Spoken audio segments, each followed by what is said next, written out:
Bienvenidos a Matices, Realidades del Michoacán Contemporáneo, un programa del Colegio de Michoacán. Este día lo dedicamos a la migración de centroamericanos y su trayectoria por el centro occidente del país, principalmente Jalisco y Michoacán. La movilidad de personas que se desplazan a través de diferentes lugares es un fenómeno cada vez más frecuente y las razones por las que salen de su lugar de origen también es muy diversa.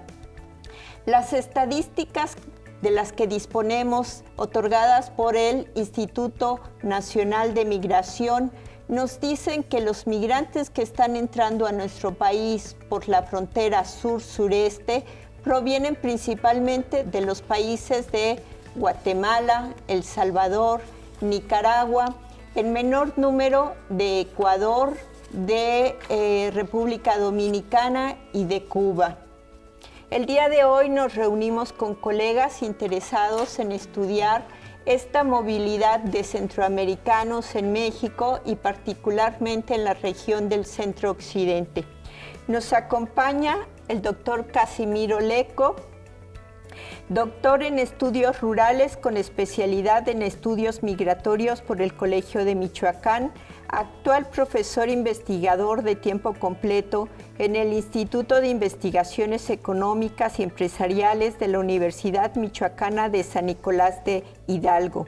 Sus temas de investigación son la migración purépecha a Estados Unidos y Canadá, trabajadores agrícolas con visas H-2A, comunidades transnacionales y educación e identidad en comunidades purépechas. El doctor Ricardo Domínguez Guadarrama, con un doctorado en estudios latinoamericanos por la UNAM, con especialidad en estudios de migración internacional por el COLEF, investigador de tiempo completo de la Unidad Académica de Estudios Regionales de la UNAM en su sede Jiquilpan. Sus temas de investigación son globalización y migración, relaciones internacionales y políticas exteriores en América Latina y el Caribe, política pública migratoria en México y en el estado de Michoacán. Actualmente desarrolla el proyecto de investigación titulado Nuevas rutas migratorias de latinoamericanos por el occidente mexicano. Y la maestra Laura Elena Cajigal García, maestra en Antropología Social por el CIESAS Occidente, con experiencia profesional en políticas públicas y evaluación de programas sociales, por lo que ha desarrollado distintos proyectos aplicados que van desde la atención humanitaria hasta la inserción social y laboral de los transmigrantes. Actualmente colabora con los misioneros escalabrinianos en la red Casas del Migrante Escalabrini, en coordinación con la Red Internacional Escalabrini de Migración y en las Casas del Migrante de Tijuana y Nuevo Laredo. Las organizaciones en las que colabora la maestra Laura tienen como objetivo incidir, sensibilizar y concientizar a los gobiernos y a la sociedad en general acerca del fenómeno migratorio. Agradecemos infinitamente su participación y que nos compartan sus experiencias tanto investigativas como de acción con la población de migrantes centroamericanos que están empezando a llegar a el estado de Michoacán y al de Jalisco. Tenemos algo de información sobre lo que sucede en la frontera sur-sureste, sobre los problemas que están enfrentando los migrantes centroamericanos, sobre las violaciones a sus derechos humanos y un poquito sobre el perfil de quiénes son. Pero sabemos muy poco realmente lo que está pasando en Michoacán y Jalisco. En ese sentido, partiríamos de una primera pregunta. ¿Podemos ubicar en algún periodo histórico o en algún año en particular esa presencia de la población centroamericana que está migrando en su trayectoria hacia Estados Unidos para el estado de Michoacán y Jalisco? ¿Hay algún momento que podamos decir ya son más visibles? Yo creo que sí, uno más o menos puede identificar del 2010 a la fecha, ¿no? Que más o menos se ha ido incrementando el número, posiblemente antes, pero era como muy esporádico. Pero básicamente de ese año para acá empezamos a notar como una afluencia mucho más marcada del paso de los centroamericanos por Michoacán. En un principio era, digamos, un paso, digamos, más o menos constante, pero las últimas informaciones es que incluso los operativos ya de migración están siendo por todo el territorio michoacano, ¿no? Entonces eso también indica que se están, digamos, proliferando las rutas, ¿no? Se está multiplicando. Y yo creo que también sería muy interesante, pues, como contextualizar esto, ¿sí? ¿Por qué están viniéndose por Michoacán, no? Y me parece a mí que había que empezar a rastrear este asunto con estas políticas restrictivas del gobierno mexicano, ¿no? Que si bien están, digamos, enmarcadas en un tema de derechos humanos y de protección y seguridad a las personas migrantes que atraviesan el territorio, lo cierto es que también está provocando algunos problemas de ingreso en la frontera que están multiplicando las vías de acceso tanto por el mar como por tierra, ¿no? Y también el otro factor que está ahí presente, que todo el mundo lo sabe, pues es el de la delincuencia organizada, que también está teniendo un efecto concreto, ¿no? Entonces me parece que por ahí podríamos nosotros empezar, ¿no? El tema de la migración centroamericana es un tema relativamente reciente, es un tema del cual no se quería hablar mucho, es un tema que ya están aquí, pero no lo queremos hacer visible. Y este asunto de la migración internacional de los centroamericanos, para el caso de Michoacán, tendrá menos de 10 años, ¿sí? En los testimonios que yo he documentado de los propios centroamericanos, llegaron entre el 2000, 2005, y los que ya están asentados, los que ya están viviendo aquí, los que ya se han quedado, han optado por quedarse, ¿sí? Y se han casado, tienen su propia familia. Digamos que es un tema muy reciente, es un tema que se tiene que considerar y tomar en cuenta en la agenda pública y que no debemos ni minimizarlo, porque el problema, si no tomamos ahorita precauciones, si no tomamos ciertas cuestiones, cómo tratar con ellos, se puede venir un problema. Y un problema enorme, ¿sí? Hace poco yo estuve con el titular del Instituto Nacional de Migración en la ciudad de Morelia, en un foro académico. Pues tampoco tienen idea de cuántos centroamericanos hay, porque efectivamente su principal polo de atracción son los Estados Unidos. Entonces están por de paso, ¿sí? Pero me dice, es que no tenemos registro tampoco de las personas que están ya aquí. Sí, porque tiene una cuestión incluso de decisiones personales en cómo ir tomando este asunto de me quedo o me voy. El asunto ya está aquí. Y yo efectivamente privilegio este tipo de espacios académicos porque es que nos da la oportunidad de poner en la mesa de discusión de que hay un nuevo sector migrante que se llaman los centroamericanos. ¿Y qué pasa en Jalisco? Miran, en Jalisco también, a partir del 2010, como ciudadana, fue evidente, ¿no? Su presencia en las esquinas, cerca de las vías del tren. Y también a partir del 2010 es cuando empiezas a escuchar algún comentario, alguna noticia, ¿no? Sobre la presencia de migrantes centroamericanos en la zona, ¿no? Ciertamente, la cuestión de que tomen esta ruta, que es más larga, más, menos amigable, pues tiene mucho que ver con la inseguridad, ¿no? Fue tanta la inseguridad por la ruta del Golfo y las restricciones, ¿no?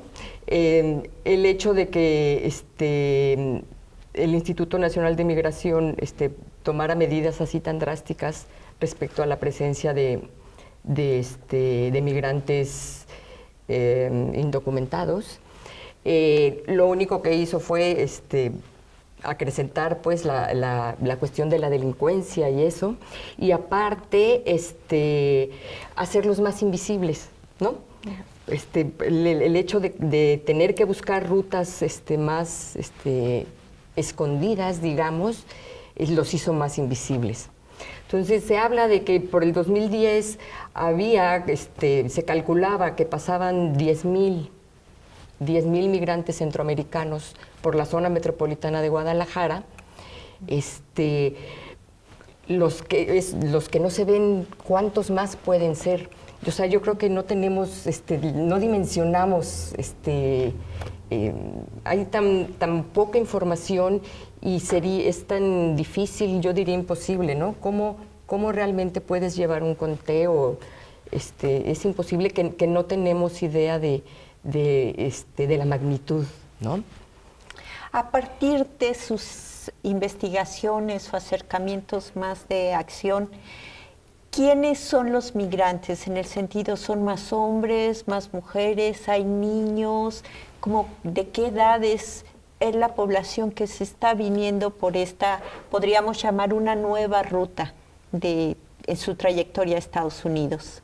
La verdad es que hay que considerar mucho que en función de que no tenemos, el gobierno no tiene los mecanismos necesarios como para tener registro. Hoy nosotros estamos trabajando mucho con lo que reporta la prensa. Tenemos algún acercamiento con la gente del Instituto Nacional de Migración o con otras instituciones que están tomando parte de esto, ¿no? Y por ahí es como muy difícil, digamos, tener certeza, pero uno más o menos se puede guiar por el grueso de la gente que viene de Centroamérica para acá, que en el caso de Michoacán pues no cambia, ¿no? Es decir, digamos, todo el flujo de los centroamericanos es más o menos ya de un perfil que nosotros más o menos hemos identificado, conocemos, y ese mismo perfil es el que se está viniendo por Michoacán. Yo hace poquito platicaba con una familia de nicaragüenses que ya agarraron la vía de Toluca, luego llegan a Zitácuaro, ¿no? Y otros más que están llegando por Morelia, ¿no?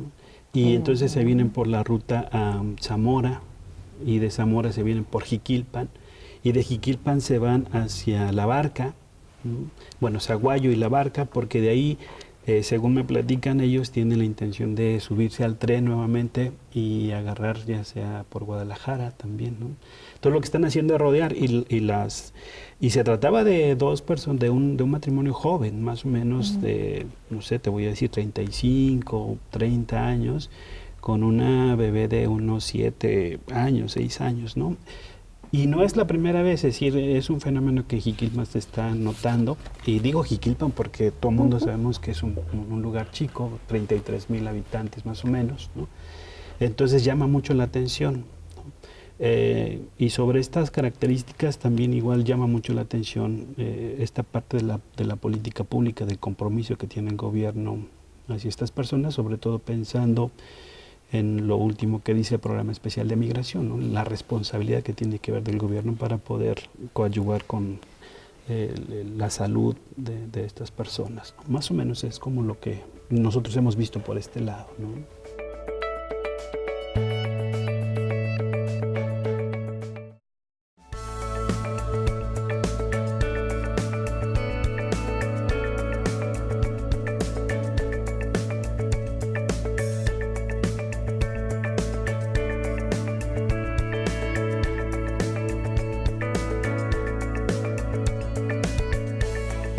La pregunta que planteas, Elizabeth, es sin duda muy interesante, ¿no? Es lo que quisiéramos saber los investigadores, que hubiera datos, que hubiera índices a los cuales recurrir. Lo cierto es que no lo hay. Tenemos el conocimiento, y se ha estudiado mucho el caso cuando hablamos de la migración de mexicanos a Estados Unidos, pero el caso de los centroamericanos en México, pues en general todavía se tiene que investigar mucho. Es un tema que tendrá que trabajarse bastante. Yo comentaba que para el caso de los registros, testimonios que he recabado en la región de estudio, pues son básicamente de varones, ¿no? Y que han servido también como una estrategia familiar de red para conexión con otros que vienen, ¿sí? Y vienen precisamente por esta ruta que ya nos comentaba Ricardo, ¿no? Y utilizan estos espacios para descansar, para hidratarse, para reponerse, para contactarse con la familia, y siempre hay que estar, digamos, no ser tan visibles con las autoridades, porque ahorita con estos retenes que hay, pues pueden ser fácilmente identificados, y de eso se trata, ¿no? Y fue muy difícil acercarse al principio con ellos y ganarse la confianza, porque niegan un poco también esa identidad, ¿no? De decir, es que yo soy de Oaxaca, yo soy de Chiapas, y cuando vas teniendo mayor contacto con ellos es cuando empiezan a platicar, y empiezan a platicarte esas experiencias que han vivido a lo largo de esta ruta, pero también identificas casos interesantes, ¿no? ¿Por qué vienen huyendo los centroamericanos de Centroamérica precisamente para llegar a Estados Unidos? Porque muchos de ellos tienen ya antecedentes de haber estado en las maras y no lo tienen que decir, son los tatuajes que traen. Uno empieza a leer esos mensajes en su cuerpo y poco a poco te empiezan a compartir esas experiencias, ¿sí? Yo tengo la experiencia de un caso interesante de una chica de licenciatura en Historia que está haciendo una tesis sobre los maras en Morelia. Y yo le decía, ¿a poco hay maras? Efectivamente, cuando se empezó a documentar, la sorpresa mayor para los investigadores. Y en Jalisco, en las casas de los escalabrinianos, ¿qué tipo de perfil tienen los migrantes? Pues yo diría que hasta un 90% de los migrantes son hombres, ¿no? Si encuentras mujeres, solas, con niños pequeños, encuentras parejas, matrimonios, familias, pero sí es predominantemente masculino, pues. ¿Y niños solos? Niños solos, fíjate que sí hay, pero contados. En ese sentido, sí se han reportado casos, pero hablamos de niños más bien adolescentes, ¿no? O sea, niños así pequeños viajando solos, no. Son adolescentes, no sé, entre 14 y 16 años, que pues ya viajan pues como un adulto, ¿no? Haciendo la ruta igual que los hombres. Y son hombres. Cuestión de niños, ellos transitan por otras rutas, ¿no? O sea, los niños sí hay, sí pasan niños, sabemos que pasan niños, pero los que son más visibles, que son los que se transportan en el tren, esos no entre ellos es raro pues encontrar menores. Con los centroamericanos que ustedes han podido platicar, ¿a qué problemas se están enfrentando? Cuando les comentan a ustedes, es que yo vengo de Oaxaca, por ejemplo, ¿qué han vivido? ¿Qué experiencias han tenido, ya sea violaciones a sus derechos humanos, detenciones, asaltos? ¿Qué es esa experiencia en este lado del país? Porque sabemos tradicionalmente el viaje hacia Estados Unidos es por la parte del Golfo y que han recurrido a venir por el occidente, aunque es una ruta más larga, quizás pensando que es más segura. Pero, ¿qué les han dicho a ustedes? Yo creo que sí hay que como también partir, yo creo que el flujo ahora es poco. La última cifra que yo tengo, no sé, Casimiro, cuánto tengas tú, que se pueden contar más o menos en el último año 270 migrantes de paso por acá, por lo menos de este lado, ¿no? Uh-huh. Eso, digo, son pocos y mucha gente puede pensar que como estamos hablando de poca gente, entonces es un tema que no hay que considerar, pero me parece que es todo lo contrario, que es una señal que hay que empezar a atender y que afortunadamente tenemos ya la experiencia del estado de Jalisco, que tiene mucho trabajo también ya hecho a través de organizaciones no gubernamentales o asociaciones civiles, etcétera. Y yo creo que Michoacán está en un buen momento para empezar a tomar medidas sobre esto. Incluso la política migratoria del Estado mexicano alienta la creación de organizaciones civiles para empezar a atender este problema que me parece va a ir creciendo, ¿no? Entonces no es una cuestión de números, sino es una cuestión también de calidades, ¿no? De cualidades. ¿Qué vamos a hacer ya con este problema antes de que detone? Lo otro es que a pesar de que es poca gente la que está entrando, ya organismos internacionales o la misma Comisión Nacional de Derechos Humanos ha indicado que hay lugares en Michoacán señalados como focos rojos, donde los migrantes han sufrido ya violaciones a sus derechos humanos, ¿no? Entonces, no solamente, pues ese problema, digamos, general del país, no solamente tiene que ver con los agentes gubernamentales, las fuerzas policiales, militares, etcétera, sino también los funcionarios públicos, ¿no? Si todo el mundo está metido en un problema ahí grave de corrupción, etcétera, y ya a pesar de que, como repito, son poco la gente que está viniendo por este lado de Michoacán, ya están sufriendo algunas vejaciones a sus derechos humanos, ¿no? Entonces también hay que empezar a considerar esta situación. Los problemas pues más recurrentes que se han estado presentando con la presencia de los migrantes pues es violación a sus derechos humanos prácticamente, ¿no? Son esos abusos, son esas extorsiones, son esos engaños. De pronto un día me llamaban y me decía, a ver, Casimiro, tú que te dedicas a los temas de migración, ven porque acá hay centroamericanos y no saben qué hacer con ellos, ¿sí? Entonces eran panameños, estaban en un hotel, hacinados, ¿sí? Sin comer. Entonces allí los resguardan también los propios coyotes, pero también se están violando sus derechos, pero también están siendo víctimas de, ¿sí? O de pronto los dejan y se les olvida y les cobran. ¿A dónde acudir estos migrantes para poner sus quejas? Pues son muy pocos los espacios. Ya quisiéramos tener en Michoacán también un espacio como el que tienen ahora en Jalisco, una casa que los atienden. En Michoacán no tenemos eso. Y eso es lo que queremos un poco sensibilizar, de que el problema ya está y que se tiene que empezar a trabajar mayormente con ello, ¿no? Y por supuesto también han sido esta parte de los engaños, de los abusos, de las extorsiones por parte de nuestras autoridades, ¿no? Lejos de ayudar, de pronto como que se vuelve un problema mayor. Yo era testigo en una ocasión de una madre centroamericana que le decían, y a su hijo había nacido en México, y le decían, pues tú te puedes quedar, el niño se puede quedar, pero tú te vas por el norte o por el sur, pero tienes que salir del país. Entonces eso es complicado, y ¿cómo apoyarles, no? Porque no hay programas que estén como muy enfocados y orientados a proteger, a ayudar a estos migrantes, ¿no? Y hace falta, yo creo que hay un gran desfase entre la población migrante, entre el gobierno, y hace falta conectar, y ese puente de conexión que vaya a coadyuvar también a que son personas, se trata de personas, se trata de seres humanos y se tiene que trabajar como tal. Perdón, ahí yo quisiera hacer también esta acotación. No solamente este problema de atenderlos en salud, en educación, ¿no?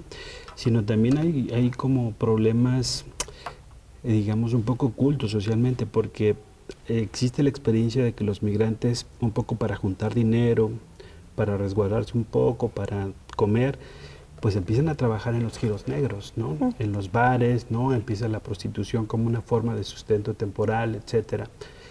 Y esas cosas también se pueden empezar a generar acá en Michoacán, ahora que estamos viviendo la experiencia. No digo que esté pasando, yo no tengo evidencia, pero me parece que la experiencia de los estudios de migración con respecto a los centroamericanos ha sido clara y definitiva. Es decir, hay gente que en calidad de mientras y para solventar, digamos, a su familia, pues se dedican a la prostitución, o incluso hay casos demostrados donde los centroamericanos son utilizados para asaltar, para delinquir, ¿no? Y además manejados por la delincuencia organizada, etcétera. Es decir, estamos ante un fenómeno que no solamente tiene estas, digamos, preocupaciones de salud, atención, etcétera, por la vía oficial, sino que también estamos en el riesgo de que estos centroamericanos, estas personas con su necesidad perfectamente entendible, empiecen a buscar otras formas de subsistencia mientras pueden llegar a los Estados Unidos, ¿no? ¿Y a ti qué te han comentado? ¿Con qué problemas llegas? ¿Qué experiencias han tenido?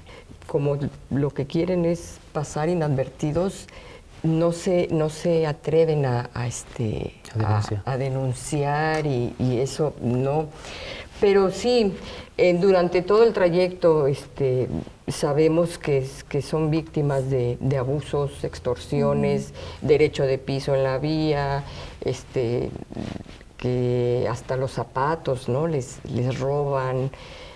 No digamos secuestros y hasta asesinatos, ¿no? Es una situación muy difícil y bueno, obviamente, si yo tengo temor de que las autoridades me deporten, pues me haya pasado lo que me haya pasado, yo me quedo calladito y trato de seguir mi camino, ¿no? Eso por un lado. Y por otro, la cuestión de cómo le hacen para sobrevivir, si empiezan a trabajar en giros negros y demás. Ahí también está el tema de la trata, ¿no? Ya sea por explotación sexual o laboral, ahí se ve eso por un lado, y por otro se criminaliza, ¿no? O sea, tú ya ves a un migrante en la esquina, pues todo sucio, desaliñado, pidiendo comida, y demás, y lo que te causa es desconfianza y demás, y que no estés cerca de tu casa, porque sí, lo consideras un delincuente o un posible delincuente, ¿no? Va a saltar mi casa o cosas así. Que sí hay casos, claro, ¿no? De alguna manera buscan cómo juntar dinero, sí los hay, pero no podemos generalizar esa idea, ¿no? Que es lo que ha estado pasando. No sé qué tanto estén al tanto, vaya, de las noticias en Guadalajara y demás, pero hace unos pocos años el mismo gobernador, en una entrevista dijo, y se ven, hasta dijo hondureños, ¿no? Hasta dijo nacionalidad, hondureños en las esquinas, y sí sabemos, hemos sabido de que asaltan casas y demás, cuando vean, por favor denúncienlos. O sea, qué terrible que las autoridades, a la sociedad que no tiene la menor idea de lo que está pasando, de lo que es el fenómeno migratorio, se encuentre con esas ¿Esos mensajes? Esos mensajes, exactamente. Y en ese sentido, ¿cuál han notado ustedes que es la reacción de la población michoacana o de Jalisco con respecto a la presencia de los centroamericanos que están llegando? Pues acá ha sido, digamos, de llamar la atención porque están provocando primero sorpresa. Y no es una sorpresa negativa, es novedoso, la gente los está viendo y entonces parece como una curiosidad. Y ya los viste porque son como negritos y no sé qué. Es decir, ese tipo de curiosidades están despertando por lo menos de este lado. Y después cuando se ponen un poco a pensar, viene un momento como de reflexión y entonces dicen, bueno, ¿qué están haciendo aquí? ¿Por qué están viniendo para acá? ¿Qué van a hacer? ¿Cuánto tiempo se van a quedar? La gente pasa y les da algo de apoyo, etcétera, pero en un tercer momento empieza un sentido de preocupación, ¿no? De ya no saber si de veras van a seguir, si se van a quedar, si nos van a atacar, si se van a convertir en un peligro, si no, es decir, yo lo que he notado es como un proceso y además es bien interesante porque Michoacán, la gente de Michoacán, no estamos acostumbrados a convivir con estos migrantes de paso, entonces está convirtiendo en un shock. Y yo creo que es muy importante que no solamente las autoridades, sino también la academia contribuyan a generar una imagen, no, sino positiva, por lo menos sí muy imparcial de la situación, diciendo que haciendo reconocimiento que se trata, como dice Casimiro, de gente, de seres humanos que tienen una necesidad, ¿no? Y que también estemos como la academia empujando al gobierno para que tome cartas en el asunto y sobre todo para que mande mensajes positivos que no vayan, digamos, a criminalizar, ¿no? Antes de nada a los migrantes, ¿no? Yo creo que eso es muy, muy importante en estos momentos.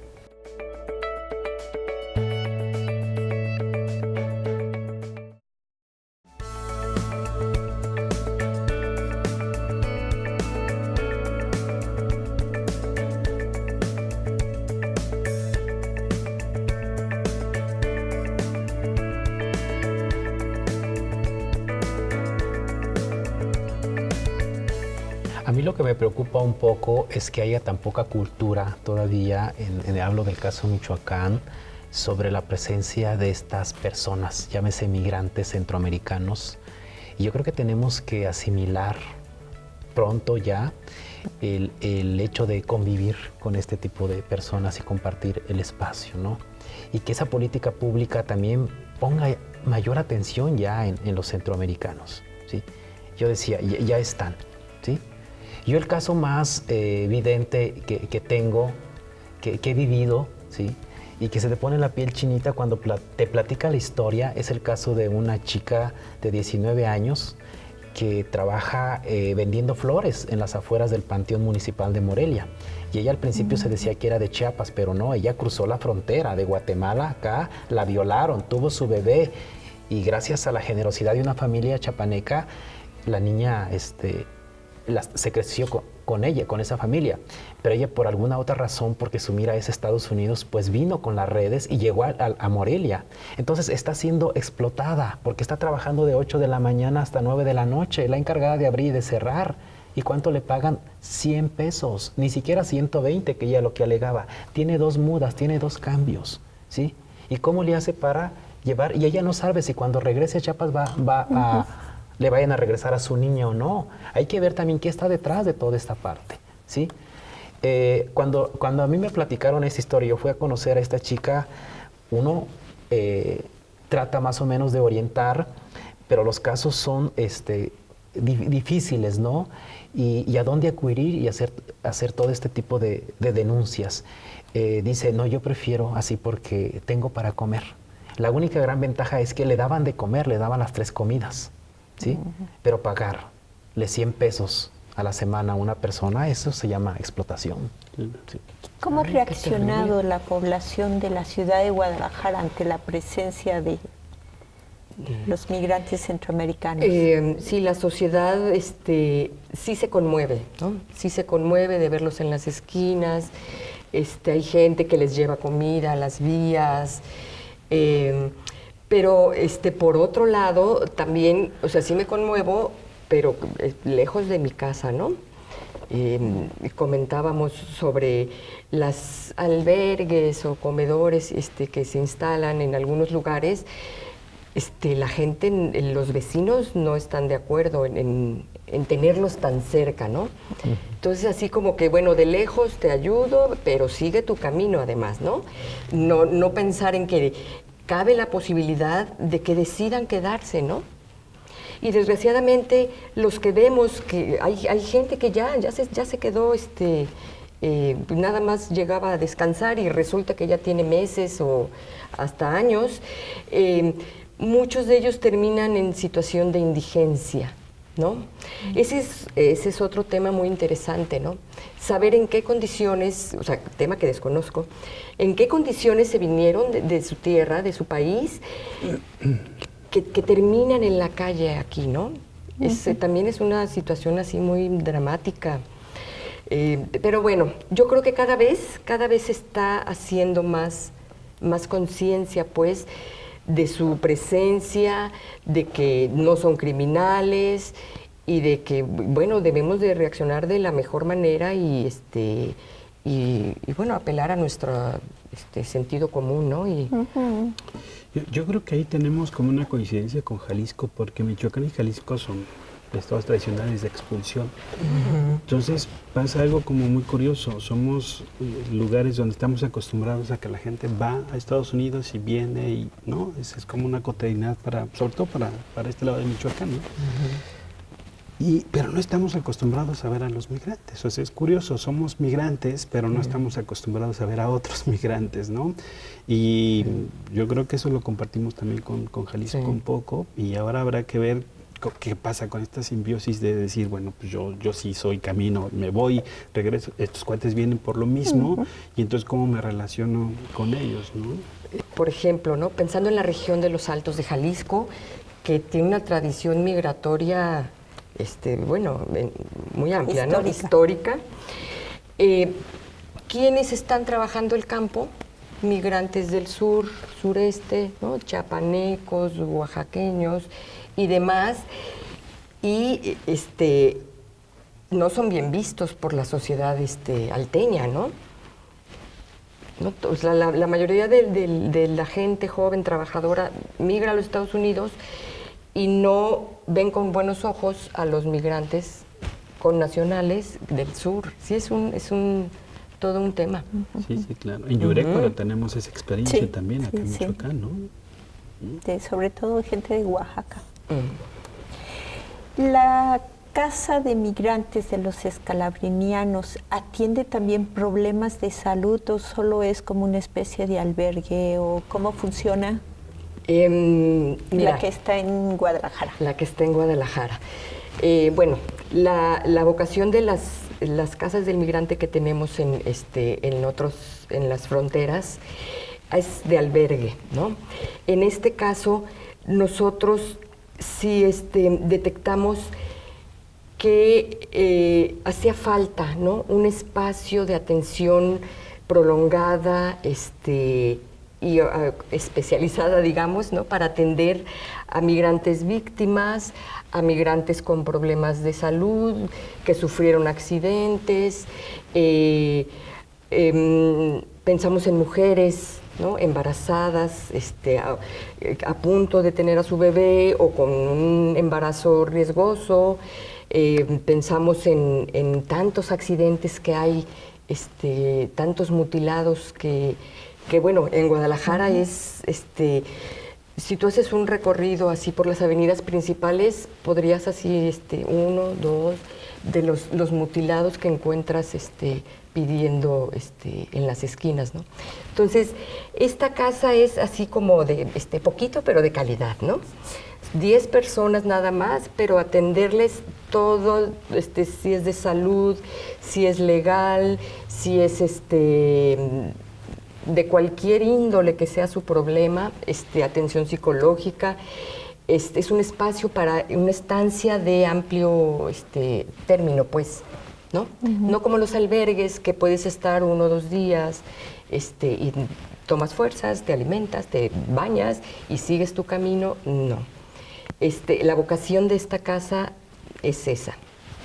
Esa por un lado, pero tenemos otro proyecto muy interesante que les voy a platicar rápidamente para migrantes deportados, hablando de nuestra vocación de migración al norte, pero ese es otro proyecto y si quieres, si hay tiempo más adelante, lo comparto con ustedes. Ok. Ya nos han dado un panorama más o menos, digámoslo así, amplio sobre la problemática de los centroamericanos en Michoacán, esta estancia o trayectoria sobre el Estado, los problemas que enfrentan, pero a partir de lo que ustedes conocen, ¿hay algún tipo de iniciativa por parte del gobierno del Estado o alguna organización para ir tomando acciones para atender a esta población? Para el caso de Michoacán, yo no conozco, ¿sí? Quisiera ser como muy optimista de que ya hubiese algo, cuando menos una propuesta que coadyuvara, ¿no?, a fortalecer y trabajar con los migrantes. Lo cierto es que no lo hay, ¿sí? Se han dado cuenta de que sí pasan centroamericanos, de que están ahí, pero no tienen mayor impacto ni generan mayor efecto. Aquí el asunto es que hay que trabajar, ¿sí?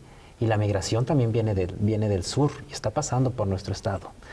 Y yo creo que se tiene que trabajar y fortalecer mucho esta parte también, y todos tenemos que abonar, porque si no, esto se viene, ¿no? Los primeros registros que tenemos del año 2000, pero cuando más empieza a haber una mayor presencia y de auge es a partir del 2010. Entonces ya vienen pasando 15 años de que empieza a haber una presencia de centroamericanos, pero esto no va a frenar, la migración no va a frenar. Habrá políticas migratorias, habrá mayores restricciones, más bien aprender también a convivir con esto, ¿no? Y yo creo que la Secretaría del Migrante también tendría que tomar parte, una iniciativa importante, ¿sí?, junto con el Instituto Nacional de Migración o el estatal, y ver, ¿sí? Hay que reconocerle a Jalisco que cuando menos ya tiene este caso de casas para atención a migrantes centroamericanos, pero en Michoacán todavía no. Y yo creo, un poco complementando esta idea, es que también es un fenómeno muy complicado, Elizabeth, porque están entrando caminando pues al estado, ¿no? Vienen por camiones de turismo contratados por los coyotes, ¿no? Se están subiendo a los autobuses comerciales y están, digamos, multiplicando sus rutas, ¿no? Unos viajan directamente atraviesan territorio michoacano para llegar a Guadalajara, otros se van a Morelia, otros a Toluca, otros llegan por Zitácuaro, o se está, digamos, multiplicando. Entonces, digamos, una acción que pudiera ayudarles tendría que ser también de ámbito, digamos, del Estado, ¿no? Porque como ya están llegando por muchos lados, entonces tendría que ser una acción necesariamente del Estado, ¿no? Federal. Y estatal. Por lo menos el programa especial de migración 2014-2018 es muy claro, ¿no? Cuando dice que tiene que haber una coordinación entre el gobierno federal, el gobierno estatal e incluso el gobierno municipal. Los 3 órdenes de gobierno, según el PEM, tienen que estar trabajando, y uno de los objetivos es darles salud, es darles cuidados de alimentos si es que es necesario, ¿no? Proteger sus derechos humanos, poner un número telefónico a su disposición por cualquier tipo de violación. Eso en el papel está ahí. Ahora ustedes saben que México acaba de pasar un examen ahí sobre lo que está haciendo con los migrantes, ¿no? Y le fue muy mal en el sentido de que todo el mundo está diciendo que el programa especial de migración es letra muerta, eso no está sirviendo para nada. Y vinculado con esto quería también un poco retomar esta idea que se ha expresado acá en la mesa sobre la invisibilidad de los centroamericanos. Y la verdad es que uno se pregunta hasta dónde pueden ser invisibles. No, porque son cuates que se notan, que se ven, y llama la atención también porque no solamente la reacción de la sociedad, sino también la reacción de las policías municipales. No tenemos experiencia. ¿Y qué están haciendo las policías municipales cuando ven a los centroamericanos? Yo me imagino que no saben ni qué hacer. Entonces lo más sano es como hacerse de la vista gorda, ¿no? Digamos, el gobierno tendría que tener una responsabilidad, ¿no? Pero la policía tampoco está, digamos, haciendo nada, porque está igual de estupefacta que la sociedad. Están aquí, llaman la atención, ¿no? Y no sabemos qué hacer con ellos, ¿no? Bueno, vamos a ir cerrando en su respuesta. Por ejemplo, en el caso de Jalisco, ¿qué acciones han ido tomando? Yo creo que sí les llevamos algo de ventaja, ¿eh? Bueno, me quejo y digo que no se ha hecho lo necesario y demás, pero los gobiernos municipales, los DIFs, el Guadalajara, Tlaquepaque, Zapopan, Ocotlán, ya tienen, ya están buscando la manera, pues, de atender esa problemática y atender a esas personas. De hecho, la semana que entra vamos a tener talleres de sensibilización con la policía del municipio de Zapopan. Hay albergues que les brindan atención, comida, etcétera. El comedor de FM4, que también trabaja mucho en la cuestión de los derechos humanos de los migrantes. Bueno, les podría platicar un poquito más ampliamente lo que se está haciendo en Guadalajara, pero yo creo que sí, definitivamente estamos avanzando. Nosotros ya estamos coordinándonos con el Instituto Nacional de Migración, con el Comité Ejecutivo de Atención a Víctimas. En esos niveles también están preocupados ya por atender esa problemática, aparte de la que tenemos con nuestros migrantes de retorno, ¿no? Y bueno, pues falta mucho por hacer, pero bueno, algo se está haciendo, ¿no? Ok. ¿Algo más que quisieran agregar? Yo creo que serviría mucho todo el trabajo que se hace de investigación que vaya a aportar. Y bueno, es un tema también un poco, digamos, arriesgado, ¿no? Porque cuando uno saca públicamente este tipo de cuestiones, pues no siempre va a gustar a todos, ¿no? Depende cómo lo estén mirando. Y yo sí estoy preocupado porque estoy preocupado en el sentido de que estos migrantes están haciendo su presencia y también merecen un trato igualitario, ¿sí? Porque las experiencias nos han dado de que han sido víctimas en muchos sentidos, ¿sí? Y efectivamente cuando tú vas y preguntas cuál es el procedimiento y los canales para que pueda haber una situación regulatoria en México una vez que ya han contraído matrimonio y tienen a sus hijos y empiezan a ser señalados, ¿no? Y hay un desconocimiento total del procedimiento que hay que seguir con el caso de los centroamericanos. Bueno, les agradecemos su presencia y al público Le agradecemos que nos haya acompañado en este programa y los invitamos a que continúen con la serie de Matices